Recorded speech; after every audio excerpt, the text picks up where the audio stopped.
Kumusta mga pare? Bagong araw, bagong ulam.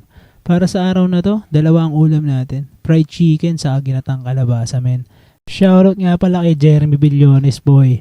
Ang golden boy ng Binonan. Pero ngayon, black hair na siya, men. Simulan na natin ang pagluto, men. Breading lang tayo ng tasty boy sa manok, men. Tapos, prito lang natin sa katamtamang apoy. 10 minutes lang, balik ta rin yun na luto na yan. Tapos ilagay na rin natin yung hipon sa kawali, lagay natin ng tubig, tapos tanggalin mo na pag ganyan na yung kulay. Siya nga pala men, tinanggal ko yung ulo ng hipon, tapos sinama ko sa pagpapakulo. Tapos piniga ko yung ulo ng hipon tapos pinagpakuloan. Yung pinagpakuloan, itabi mo, magagamit mo yan mamaya. Oh, tara, gisa na tayo. Bawang sibuyas kamatis lang, gisa mo mabuti.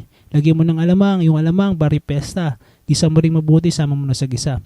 Tapos ilagay mo na yung kalabasa at sitaw men, igisa mo rin ng maayos. Pag okay na siya, lagay mo na lahat kasama yung pinagpakulo ng hipon. Lagay mo yung hipon, lagay mo yung gata. Okay na yan men, solve na kayo dyan.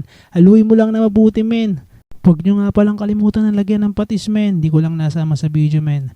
Saka nga pala pare, kung mabot kayo sa parte ng video na to, palike and follow, comment na din pare. Salamat sa panonood men. Kain na tayo pare. Lagi nyong tatandaan pare, kung di kanya kayang pagluto, baka di kanya mahal. Kaya iwanan mo na pare. Yun lang pare, magandang tanghali sa inyong lahat.